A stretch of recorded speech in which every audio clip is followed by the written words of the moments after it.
Moi, je dis souvent que la confiance, c'est pas plus de certitude, c'est moins d'inconfort face à l'incertitude. Bonjour, je suis Thierry Régnier et vous écoutez C'est le chemin qui compte. Le podcast qui permet à chacun d'entre nous de libérer son potentiel et de devenir qui nous sommes vraiment. Chaque épisode est l'occasion de partir à la rencontre d'invités singuliers, connus ou non, jeunes ou moins jeunes, pour explorer leur chemin de transformation et nous inspirer dans notre propre quête de changement. Chemin faisant, nous plongerons ensemble dans les coulisses de leur voyage. Les défis surmontés, les victoires célébrées, les expériences marquantes, les rencontres déterminantes et les leçons apprises.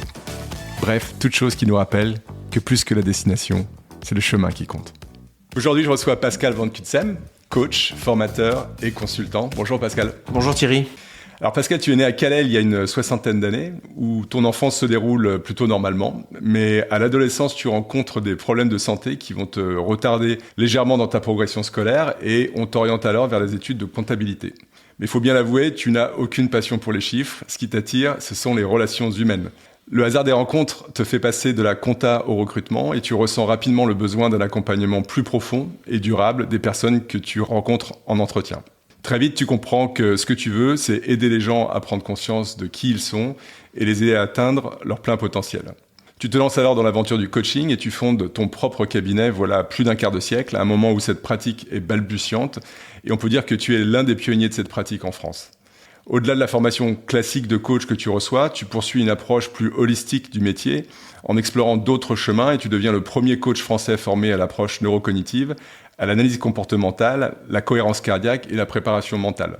Ta grande curiosité et ta quête permanente de nouvelles techniques d'accompagnement te mènent à explorer également le domaine des neurosciences, de l'hypnose conversationnelle et même plus récemment de l'influence des ondes alpha. Après 26 années d'expérience dans l'accompagnement, tu dis que tu ne pourrais pas faire un autre métier. Et malgré les années, ta motivation n'a pas changé. Tu souhaites aider tes clients à découvrir leur motivation profonde, aligner leurs énergies physiques et mentales et passer de la réflexion à l'action pour atteindre leur potentiel.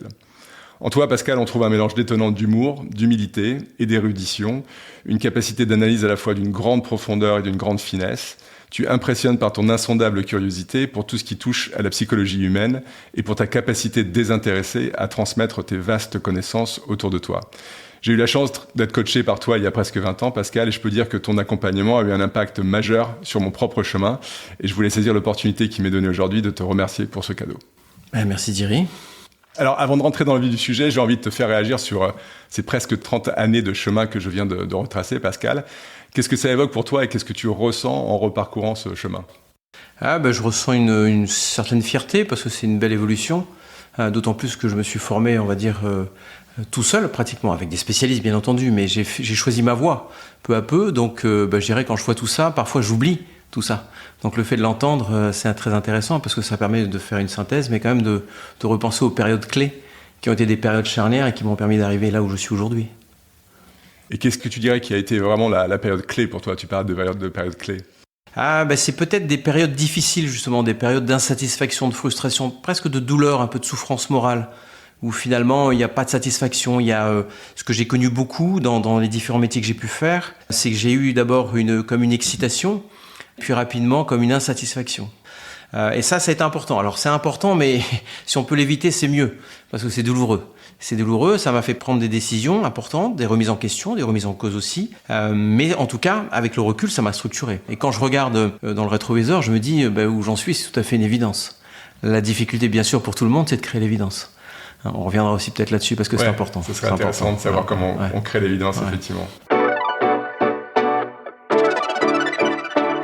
Il y a une première question que j'ai vraiment envie de te poser, Pascal. J'ai rarement rencontré quelqu'un qui soit aussi avide que toi d'apprendre de nouvelles connaissances, de nouvelles compétences, de nouveaux comportements, pour toujours rester quelque part pertinent dans ta pratique. Et je voulais savoir en fait comment ce que tu fais pour continuer à avoir cette curiosité, pour te réinventer, te transformer en permanence. Ouais, alors je pense qu'il y a 2 raisons essentielles à ça. La première, c'est que, et tu l'as dit un peu tout à l'heure, quand j'étais étudiant ou à l'école, j'étais pas, on va dire, très très très brillant et très apprenant. Donc j'ai vite été bloqué en fait sur le fait d'apprendre. Et je pense qu'aujourd'hui, et depuis longtemps, depuis une 30aine d'années, il y a à mon avis un rattrapage. C'est en fait, je pense que j'avais la capacité véritablement à apprendre, mais peut-être qu'elle a été bloquée à un moment donné. Donc ça, c'est une première réponse, qui serait une réponse plus liée à ma psychologie. Deuxième réponse, c'est que dans le métier d'accompagnement, Un peu comme tout métier d'ailleurs, mais ce métier est très exigeant, il faut se mettre à la page, il faut découvrir toujours des choses, il faut toujours se remettre en question. Et donc finalement, plus j'avançais dans les découvertes, plus je trouve d'autres approches. Finalement, je vois un peu mon parcours comme un pulse, et de temps en temps, il y a aussi, j'aime bien le mot évidence, une évidence qui apparaît, et il manque quelque chose. Tu vois, par exemple, j'ai été longtemps formé à l'approche neurocognitive, qui est une approche d'expertise du mode de fonctionnement humain. Et puis tout d'un coup, je me suis dit au moment du Covid, mais qu'est-ce qui me manque ? Et ce qui me manquait, c'est le physiologique. Alors évidemment, avec le recul, je vais redire le même mot, c'est évident. Mais à l'époque, ça l'était pas. Et donc, c'est comme une pièce d'un pulse qu'il faut rajouter. Donc, c'est un peu comme ça que ça se passe, en fait. Ok. Alors, on l'a dit, tu t'es formé à de multiples techniques et pratiques, l'analyse comportementale, les neurosciences et bien d'autres. Quelle est selon toi celle d'entre elles qui a eu le plus d'impact sur toi, mais aussi sur tes clients pour les aider dans leur chemin de transformation, justement ? Alors c'est compliqué parce que c'est faire un choix. On avait travaillé nous là-dessus au début. C'est que avant d'être formé à l'approche neurocognitive et comportementale du docteur Jacques Fradin, j'ai été formé à l'approche cognitive et comportementale sur les 3 dimensions. C'est-à-dire qu'un mode de fonctionnement humain, si on le rend très simple, c'est du comportement, c'est de la façon de penser, c'est des émotions. Ça, pour moi, ça reste très structurant. Ouais. Est-ce que tu peux revenir et peut-être détailler un petit peu ce que tu viens juste d'exprimer ici, parce que ça me paraît assez fondamental. Oui, c'est-à-dire que finalement, si on sort d'une analyse psychologique classique, tous nos comportements, nous sommes des systèmes nerveux, on doit bouger. On bouge à travers des comportements. Mais le comportement, il faut qu'il ait une raison d'être. Et cette raison d'être, c'est le sens. Et le sens, finalement, c'est ce que l'on donne comme manière de percevoir quelque chose. Si, par exemple, je suis un manager un petit peu leader, c'est peut-être parce que je pense que manager, c'est s'imposer ou c'est entraîner. Voilà. Donc ça, c'est ce qu'on appelle la dimension cognitive. Et on pourrait voir que tous nos comportements, tous, sont expliqués par des façons de penser, des manières de percevoir. Et puis, bien sûr, le 3e pilier qui est pas le moindre, qui est le pilier émotionnel, puisque finalement, l'émotion est partout. Et bien comprendre ça, c'est déjà avoir une grille de lecture assez simple mais efficace sur pourquoi on fait les choses et puis bien sûr comment on peut les faire évoluer, puisque ça veut dire que si je veux changer, il va falloir que je change de comportement, mais vraisemblablement pour installer un nouveau comportement, il va falloir que je pense autrement. Après, je dois tout à fait reconnaître que l'approche dite neurocognitive m'a amené une grille de lecture très puissante, puisque là on travaille sur des états mentaux. Là on est moins dans la psychologie classique, on est moins dans ce qu'on nous appelle du contenu. Le contenu, ça serait une façon de penser, un comportement, une émotion. On est plutôt sur un état mental. Et là, rapidement, on arrive à identifier dans quel état mental la personne. Et dans une journée, la personne est dans une succession d'états mentaux. Donc cette approche dite neurocognitive, pour moi, a été quand même très, très structurante. Mais bien sûr, il faudrait que je rajoute la physiologie et je vais rajouter la variabilité de la fréquence cardiaque, qui là permet d'aborder la dimension humaine en allégeant la dimension cognitive et en travaillant sur le corps et le cerveau par de la respiration. Mais voilà, c'est déjà un choix que je fais, parce qu'on pourrait également rajouter la préparation mentale, qui elle est plus dans l'action et qui amène, j'ai envie de dire, une capacité à bouger. Donc finalement, choisir, c'est compliqué. Il faudrait réunir tout ça, en fait. Mmh. Et on voit que progressivement, tu réconcilies quand même esprit et corps, et qu'on commence souvent par l'esprit quand on vient voir un coach ou un thérapeute, mais tu dis que la dimension du corps est aussi importante. Ah oui, elle est fondamentale, parce que séparer corps et cerveau, ça n'a pas beaucoup de sens. En fait, les deux communiquent en permanence. Relativiser par le mental, ça sera compliqué. Je pense qu'il faut d'abord passer par le corps, donc dans une approche psychocorporelle, et après revenir mieux dans le mental. Le mental, c'est tout ce qui fait qu'à un moment donné, on est performant.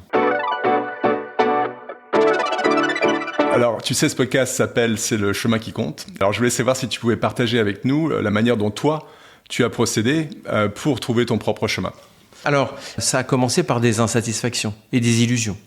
C'est vrai que quand je démarre ma vie professionnelle, je suis adjoint directeur financier dans un groupe, je découvre en fait, donc ça m'intéresse, je suis emballé, mais finalement rapidement je m'aperçois que je passe plus de temps à établir la relation qu'à compter. Et puis après, les aléas de la vie font que je me suis remis sur le marché de l'emploi, et là on m'a pas proposé d'être financier, on m'a proposé d'être consultant en recrutement. Donc là, je suis parti dans une excitation en me disant chouette, qu'est-ce que c'est que ce métier, j'y connais rien. Je me suis aperçu rapidement que c'était plutôt de la vente et pas véritablement des ressources humaines, mais enfin en tout cas il y a eu cette excitation. Mais qui dit excitation dit souvent après déception. Et donc il y a un moment d'excitation puis après un moment de frustration. Et donc ça veut dire que c'est pas le bon métier. Et donc pour répondre directement à ta question, en ce qui me concerne, ça a été des emballements et des déceptions. Avec toujours la question de finalement qu'est-ce qu'il me faudrait. Derrière cette question, et je le vois comme ça moi, parce que c'est un sujet que je pratique dans mon métier, c'est une question d'alignement de savoir quand on est aligné. Donc finalement, est-ce que ça apporte de l'énergie ou est-ce que ça va plutôt en consommer ? Hein, voilà, moi ça a été une des clés. Et puis évidemment, ce métier que je pratique depuis maintenant pratiquement 26 ans, même un peu plus, et j'en suis encore, et tu l'as dit tout à l'heure, très très très motivé. Donc je me pose jamais la question de est-ce que c'est le bon métier. Donc j'ai envie de dire que c'est le bon. Et pour moi d'ailleurs, c'est pas vraiment un métier, c'est plutôt une passion. Justement, tu parles beaucoup de cette notion d'évidence. Comment cette évidence s'est imposée? En fait, tu parles beaucoup des énergies que tu ressens ou que tu ne ressens pas pour tendre vers des activités qui nous conviennent, qui sont en alignement, en congruence quelque part avec qui on est et nos besoins profonds. Mais pour toi, comment ça a fonctionné en fait pour trouver cet alignement, pour trouver cette évidence? À force d'être déçu de différents métiers, je me suis quand même dit que le sujet n'est pas forcément les structures de recrutement. Donc il y avait d'autres questions à se poser. Donc ça a été des indicateurs. De me dire, mais en fait, ces métiers, je peux peut-être les critiquer. On a tous tendance à critiquer à ces moments-là, mais c'est pas le métier qu'il faut critiquer, c'est l'adéquation qui est pas bonne. Donc ça a été, tu vois, un peu par défaut au final. Mais j'ai eu la chance quand même, alors chance, où je l'ai créé aussi cette chance, où j'ai su la saisir. Finalement, je crois assez peu à la chance, puisqu'on sait la créer cette chance. C'est que finalement, quand même dans ce métier de consultant recrutement, j'avais quitté la finance, même si je recrutais des financiers, mais je voyais des personnes. Et je voyais bien que là, j'avais quand même un plaisir à rencontrer des personnes. Donc la question après, c'était de me dire, mais puisque ce métier ne me plaît plus, puisque finalement pour moi c'était une illusion, entre guillemets, de rencontre, quels sont les métiers qui permettent véritablement de rencontrer, hein? Et puis il y a un autre indicateur, c'est que comme j'ai eu la chance d'être manager de collaborateurs, autant dans le métier de recruteur, j'étais fatigué, autant dans le management, je me ressourçais. Donc il y avait aussi un indice que finalement la relation à l'autre était importante, une relation qui devait s'installer dans le temps, une relation d'accompagnement, qui m'amenait de l'énergie en fait. Donc ça a été quand même 2 indicateurs. Hein. Ouais. Et voilà. Et donc c'est un peu la réunion de tout ça qui m'a fait dire il y a certainement un espace d'accompagnement au sein des entreprises. Voilà, donc ça s'est fait comme ça. Et ce qui est intéressant et ce que je retiens peut-être de ton propos, c'est qu'il y a 2 notions essentielles pour essayer de trouver son chemin et sa voie et quelque part sa vocation, son appel, c'est de bien s'écouter et de tendre vers ces activités qui nous donnent de l'énergie et du plaisir. Tu as mentionné ces deux notions d'énergie et de plaisir qui paraissent assez fondamentales. Et quand on choisit cette voie-là, on a peu de chances de se tromper, finalement. Alors, moi, je crois que ces 2 paramètres sont fondamentaux, et je rajouterai un 3e paramètre, c'est l'imagination. Je trouve que, et ça je l'étudie aussi beaucoup ces dernières années, c'est que quand on est jeune, on a une énorme imagination. Mais quand on devient adulte, on perd cette imagination, souvent. Et je crois quand même que l'imagination est une source, est une réserve, dans laquelle on peut puiser également. Donc peut-être, en effet, sentir l'énergie, ça c'est important, mais aussi se faire plaisir à imaginer. Or, je pense que les contraintes d'une vie quotidienne, peut-être, entament l'imagination. Hein. Or, on sait que, on va dire, 90% de nos processus psychologiques sont inconscients. Donc, il est intéressant de savoir repuiser dans l'inconscient. Et l'imagination, elle est dans l'inconscient. Donc, il y a aussi ça à développer. Et ça pourrait être concret, ça. C'est-à-dire se faire plaisir, imaginer. Et est-ce que tu as des techniques à partager avec nous pour justement faire appel à notre inconscient, à notre imagination, comme tu le décris? Oui, alors parmi les techniques, il y aurait déjà de le développer d'un point de vue physiologique. C'est-à-dire que quand on pratique ce qu'on appelle la cohérence cardiaque, donc une forme de respiration, hein, on va avoir un impact neuronal. C'est-à-dire qu'on va développer ce qu'on appelle les ondes alpha. Donc ça, c'est pour finalement être dans une prise de recul. Puisque finalement, ce qui va nous empêcher d'imaginer, c'est aussi parce qu'il y a une tension, une contrainte. Hein. Donc d'une manière générale, la prise de recul nous amène, finalement, le fait de se détendre, nous amène finalement à penser autrement. Hein. Donc ça, c'est intéressant aussi. Alors, dans l'approche neurocognitive, on va s'entraîner à larguer ce qu'on appelle le mode automatique et à passer en mode adaptatif par des techniques. Donc on va, par exemple, se poser une question introspective, mais sans chercher forcément la réponse. Puisqu'en fait, ce que l'on veut, c'est ouvrir une porte. Tu peux nous donner un exemple, par exemple? Oui, par exemple, on pourrait se poser une question un peu métaphysique ou philosophique, mais qui suis-je? Si j'apporte une réponse tout de suite, je sollicite mon mode automatique. Et donc, je reste dans un cadre connu. Par contre, si on se laisse investir de cette question, hein, et que peut-être on peut compléter par d'autres questions. Qu'est-ce que je pourrais répondre? Qu'est-ce que j'aurais envie de répondre? Qu'est-ce que je ne peux pas dire?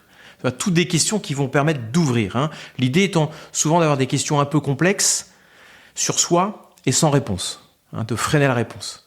Comme si finalement on ouvrait comme un grand angle. Alors après, je pense aussi, et on l'a évoqué un peu tout à l'heure, les ondes alpha, passer en ondes alpha. Donc là, par exemple, on est en train de discuter tous les deux, on est en ondes bêta. Donc c'est une activité cérébrale, c'est une intensité cérébrale. Si on était en brainstorming ou en créativité un peu plus forte, on serait peut-être encore plus vite, on serait en gamma. D'accord ? Si on ferme les yeux et qu'on se détend, on va passer en alpha. Finalement, ça va ralentir notre activité cérébrale. Et les ondes alpha vont permettre d'avoir accès à cet imaginaire. Et à ce moment-là, on va développer l'imaginaire. Alors, ça marche normalement, avec beaucoup de personnes.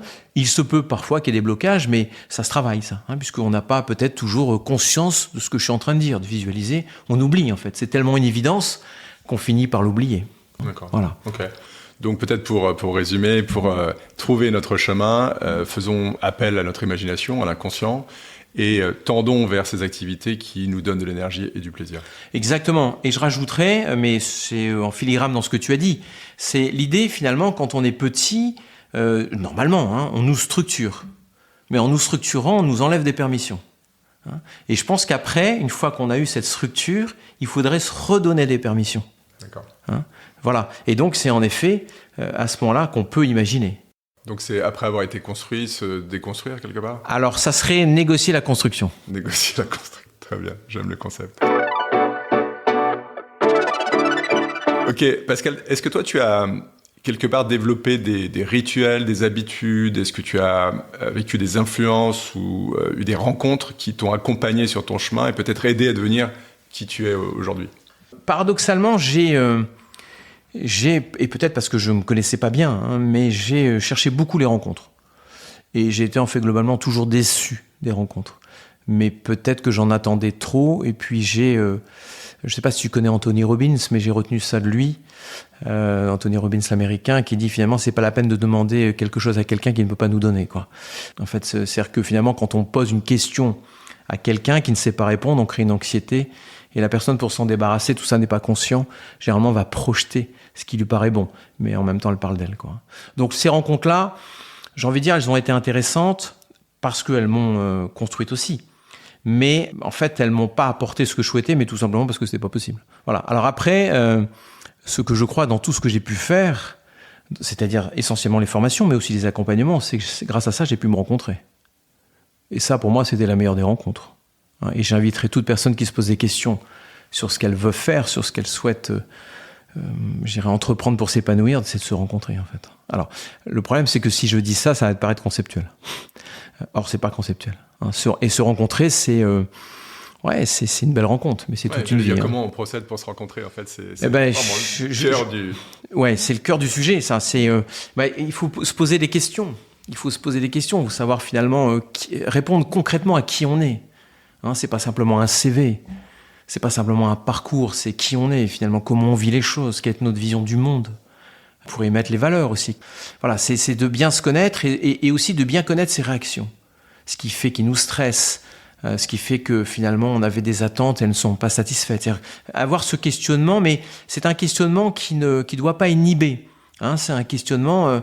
Moi, j'aime bien parler de remise en cause et de remise en question. Pour moi, la remise en cause, alors c'est dans ma définition à moi, elle est inhibitrice. La remise en question, elle est intéressante parce que ça serait un doute positif. Donc, j'ai envie de dire que l'outil est très facile finalement. C'est de se poser des questions. Mais c'est se poser des questions pour dire j'en fais quoi ? Parce que derrière la question, c'est qu'est-ce que je fais en fait ? Qu'est-ce que je fais de ce questionnement ? Si c'est un questionnement pour un questionnement qui émène rien, c'est que c'est une prise de tête, j'ai envie de dire qu'on peut laisser ça de côté. Voilà, donc c'est un questionnement qui doit nous amener à bouger différemment et peut-être des fois essayer d'autres mouvements. Ouais. C'est intéressant. Dans quelle mesure tu penses que ton métier de coach, qui t'impose quelque part d'être un expert du questionnement, ton métier c'est essentiellement poser des questions, c'est pas répondre aux questions que tu poses, a permis de développer ton propre questionnement sur ton chemin, sur ta vocation, sur qui tu es ? Oui, je pense que quand tu accompagnes, il y a nécessairement ce travail perpétuel en fait et qui est très enrichissant de questionnement. Parce que finalement, bien sûr que théoriquement, c'est assez facile de dire qu'on ne répond pas. Dans la vraie vie, on est tenté de répondre, même quand on est accompagnateur. Pourquoi ? Parce qu'à un moment donné, il y a une idée qui nous paraît judicieuse, sans même se projeter. Donc finalement, on est quand même un peu dans le conseil, même si évidemment, c'est pas l'attitude la plus à développer dans l'accompagnement, mais il n'y a pas d'accompagnement sans remise en question personnelle. Et elle se fait à chaque accompagnement parce que par moment tu es face à une incertitude et très souvent tu es face à une difficulté, tu es face à une incompréhension. Donc finalement, moi ce que j'ai apprécié le plus et qui était un outil pour mieux me connaître, c'est que en accompagnement, on fait face, j'allais dire presque en permanence à un inconfort. C'est-à-dire que ce qu'évoque la personne peut renvoyer un inconfort sur la personne. Et c'est sur cet inconfort qu'il faut travailler. Et cet inconfort, en travaillant dessus, permet de répondre aussi. Donc voilà. Donc il y a un travail qui se fait finalement, j'ai envie de dire ensemble, et qui permet de construire quelque chose. Alors dans nos évolutions et nos chemins de transformation, on est tous amenés à rencontrer des moments de doute ou d'incertitude. Et je voulais savoir si tu pouvais partager avec nous la manière dont toi, tu as rencontré et surtout adressé ces moments de doute et d'incertitude. Alors, je peux faire 2 types de réponses, une qui me concerne plus et puis une que je propose aux personnes que j'accompagne. Lorsqu'on a un moment de doute et que ce doute va plutôt être inhibant, pour moi c'est ça l'indicateur. S'il est inhibant, ça veut dire qu'à ce moment-là il nous freine, donc il n'est plus dans le mouvement. Là, ce que je pense, c'est qu'il est bon, il est très bon, on fait ça en préparation mentale, de repenser à tout ce qu'on a fait. Le mode automatique que j'évoquais tout à l'heure, lui, coche ce qui a été fait et range ce qui a été fait et archive ce qui a été fait. Donc on oublie ce qui a été fait. Et donc c'est intéressant de reprendre peut-être un parcours et de se dire, mais finalement, de faire ce que j'appellerais moi, alors l'appellation est peut-être pas élégante, mais un CV de compétences, et de se dire, mais au final, allez, j'ai commencé quand, et j'ai appris quoi, et finalement, si je devais l'expliquer à quelqu'un, c'est important, je dirais quoi. Finalement, j'ai appris ça. Et quand on fait la liste de tout ce qu'on a appris, que le mode automatique est un peu effacé, généralement on sent de l'énergie. C'est-à-dire qu'en fait, on remet en conscience ce qui a été archivé, quoi. Ok. Donc en cas de doute inhibant qui nous empêche d'aller vers l'action et de nous réaliser, revisiter, reconscientiser quelque part nos forces et nos acquis et les choses qu'on a déjà accomplies, nos victoires, nos succès, tout le chemin déjà parcouru positif quelque part. Bien sûr, et à la fois à titre privé et titre professionnel. C'est important. Alors, si on a une inhibition qui est vraiment forte, qui va se traduire par un abattement, là on se sent épuisé, c'est une alerte que finalement le cerveau a estimé que toute action, qu'elle soit action comportementale ou relation, est une source d'agression. Donc le cerveau nous endort. C'est ce qu'on appelle l'inhibition de l'action, suite aux travaux du professeur Laborie. Là, la première démarche à faire, donc si c'est ce doute-là dont on parle et qui serait inhibant de cette façon-là, c'est d'abord de s'occuper de soi, c'est-à-dire de faire des choses qui nous feraient du bien, c'est-à-dire se reconsidérer sur nos qualités humaines et maintenir la relation avec des personnes avec lesquelles on se sent bien. Et généralement, quand on fait ça, c'est suffisant pour nous remettre en action. Ok. Donc tu dis qu'il y a des doutes inhibants, mais est-ce qu'il y a des doutes vertueux aussi ? Le doute vertueux, c'est celui qui va te faire prendre conscience qu'à un moment donné, on n'est pas sur la bonne voie. Et donc qui va entraîner la remise en question. Et pas, alors c'est sémantique chez moi, mais pas la remise en cause.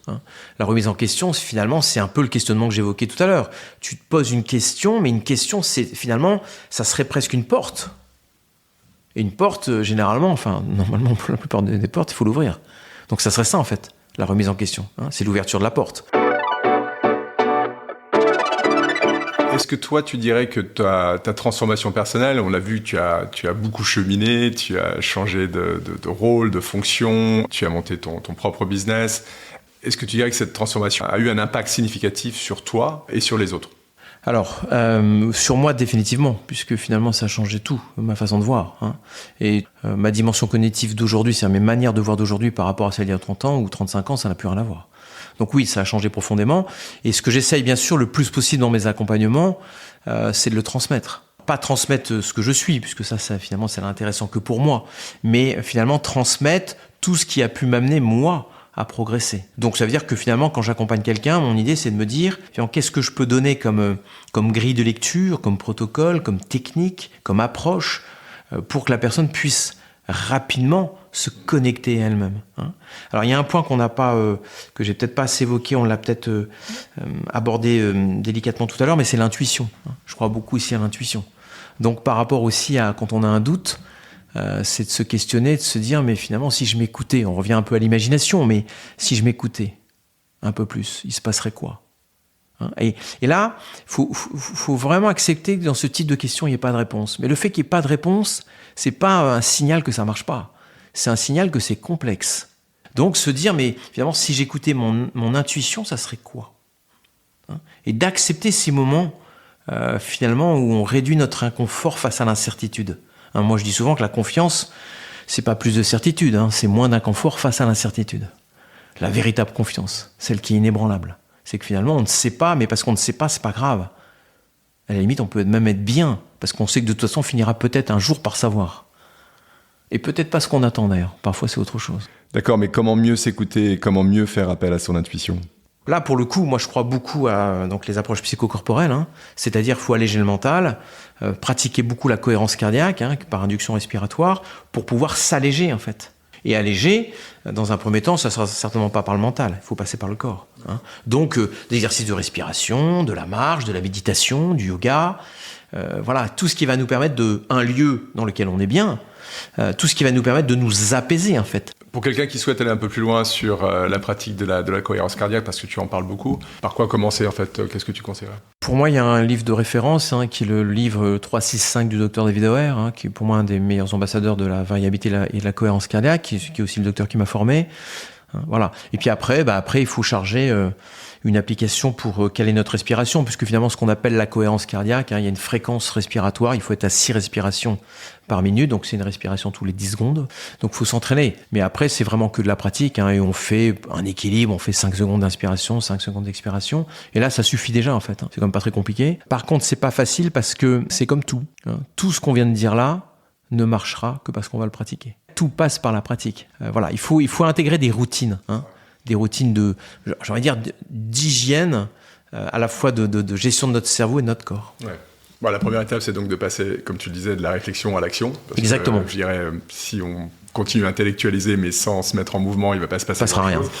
Et ensuite, avoir une forme de consistance dans l'action, parce que c'est pas juste un coup, une fois. Voilà, c'est sur la durée qu'on va en voir les bénéfices, j'imagine. Mais c'est pour ça que la cohérence est intéressante, parce qu'on parle de la cohérence cardiaque. Mais moi, j'aime bien parler de la cohérence mentale. C'est-à-dire finalement d'être cohérent, quoi. Si on veut changer, si on veut progresser, il faut être cohérent, quoi. Donc c'est-à-dire qu'il faut être cohérent dans sa façon de penser, comprendre qu'il faut évoluer, mais cohérent dans sa pratique. Est-ce que toi, tu as des conseils particuliers à donner à quelqu'un qui cherche à entamer son propre chemin de transformation ? Alors, c'est compliqué de répondre à cette question-là, et pourtant elle est fondamentale. D'abord, il faudrait comprendre pour la personne quelle est sa façon de capter l'information. Est-ce que c'est une personne, par exemple, qui est plutôt auditive, qui est plutôt kinesthésique, ou qui est plutôt visuelle, par exemple ? Parce que c'est en travaillant ces sens qu'on va pouvoir donner un peu de corps à ce que l'on veut. Donc, par exemple, si une personne était visuelle, je l'amènerais à imaginer, ou à voir, finalement, à se poser la question, mais finalement, si allez, je me fais plaisir, baguette magique, je fais comme si dans 10 ans, je suis où, quoi ? Je fais quoi ? Pour quelqu'un, par exemple, qui serait kinesthésique, j'ai envie de dire qu'il y a un travail d'écriture pour être intéressant. Hein, il y a un exercice que j'avais appris il y a très longtemps dans un modèle d'accompagnement, c'est par exemple s'imaginer soi à 80 ans et se faire une lettre à l'âge où on est aujourd'hui, comme si finalement on avait un conseiller qui allait nous écrire. Donc le fait d'écrire permet de faire travailler le côté kinesthésique, le ressenti. Et puis l'auditif, ça peut être ce qu'on peut se dire aussi, ce qu'on peut entendre. Alors, il y a une technique que j'aime bien aussi, c'est de se créer des conseillers. Imaginez par exemple un certain nombre de personnes qui seraient autour de nous, on aura un board autour de nous, avec un directeur de la relation, un directeur de la qualité, et qui nous donnerait des conseils. On s'invente son propre board. Alors, c'est une manière de se questionner, de se décaler. Ouais, c'est intéressant, et ça revient à cette notion de connaissons-nous mieux nous-mêmes, de telle manière qu'on sait la manière dont on perçoit le réel au travers de nos sens, et en fonction de nos préférences, entamer un certain nombre d'actions qui nous permettent d'accéder effectivement à cette transformation. Ok, merci Pascal pour merci cette chose. Thierry. Avant de se quitter, je vais te soumettre néanmoins au feu nourri de questions que j'appelle les questions mitraillettes. Alors l'idée c'est de répondre à un maximum de questions en moins de 2 minutes. Est-ce que tu es prêt ? On y va. Allez, qu'est-ce que tu lis comme livre en ce moment ? En ce moment, j'écoute un livre sur José Silva, qui est une personne qui a travaillé beaucoup sur le développement personnel et notamment les ondes alpha. Quelle est ta citation préférée ? Ne pas attendre des autres ce qu'ils ne peuvent pas nous donner. Quelle est la personne qui t'inspire le plus ? Certainement mon père. Que voulais-tu faire quand tu étais petit ? Alors, aucune idée. Tout ce que je voulais, c'est être sur un vélo et pédaler vite. Mais pas pour faire cycliste, pour bouger. Comment commences-tu ta journée ? Nécessairement par une prise de recul, par un peu de cohérence cardiaque, et puis faire ma météo personnelle, me dire non, je suis dans quel état, quelle humeur. Quel talent aimerais-tu avoir ? Peut-être continuer à avoir un peu plus cette facilité à amener des personnes à changer, en fait. Encore un peu plus, tu vois, un peu plus. Quelle est ta plus grande force? Impact. Quel est le meilleur conseil que tu aies jamais reçu? S'écouter. Qu'est-ce qui t'énerve le plus? La médiocrité humaine parfois, la bêtise, le fait de ne pas utiliser les capacités que l'on a et qui sont merveilleuses en fait. Qu'est-ce qui te donne le plus d'espoir? Le fait de croire qu'on peut se réaliser. Comment aimerais-tu qu'on se souvienne de toi? Par une épitaphe peut-être, m'a beaucoup accompagné. Quel est le plus beau chemin que tu aies jamais emprunté? Mon propre chemin en fait. Qu'est-ce que l'homme d'aujourd'hui aurait envie de dire au petit garçon que tu étais à 10 ans? Écoute-toi, fonce, prends l'information, mais décide. Merci Pascal. Merci Thierry. Merci d'avoir écouté cet épisode. Avant de nous quitter, voici les quelques pépites que je retiens de la conversation avec Pascal. Premièrement, avec le recul, et même s'ils sont douloureux sur l'instant, ce sont souvent les moments difficiles qui nous structurent. Deuxièmement, nos parcours sont un peu comme des puzzles. On ajoute des pièces au fur et à mesure, et progressivement, l'image prend forme. Troisièmement, pour trouver notre voie, posons-nous la question de savoir ce qui nous donne de l'énergie, et embrassons les activités qui nous en procurent. Quatrièmement, en cas de doute qui inhibe notre action, il faut nous rappeler tout ce que nous avons déjà accompli dans nos vies, et privilégier les activités et les personnes qui nous font du bien. Cinquièmement, pour mieux s'écouter, il faut alléger son mental en ayant recours à des activités psychocorporelles telles que la cohérence cardiaque, la méditation, la marche ou le yoga. Et enfin, créons notre propre groupe de conseillers, notre board personnel en quelque sorte pour nous assister, mais aussi pour nous questionner. Voilà, c'est tout pour aujourd'hui. Mille merci à notre invité pour la qualité de son témoignage. J'espère qu'il vous a permis d'alimenter votre réflexion sur votre propre chemin de transformation. On se retrouve la semaine prochaine avec un autre invité marquant, acteur ou témoin de la transformation. Entre-temps, vous pouvez retrouver les épisodes de C'est le chemin qui compte sur toutes les plateformes de podcast. Et si vous avez aimé l'épisode, n'hésitez pas à partager vos avis, laisser des étoiles, à vous abonner et à en parler autour de vous et sur les réseaux. Chaque nouvel auditeur est une victoire. À très vite et n'oubliez pas, c'est le chemin qui compte. Alors bon chemin.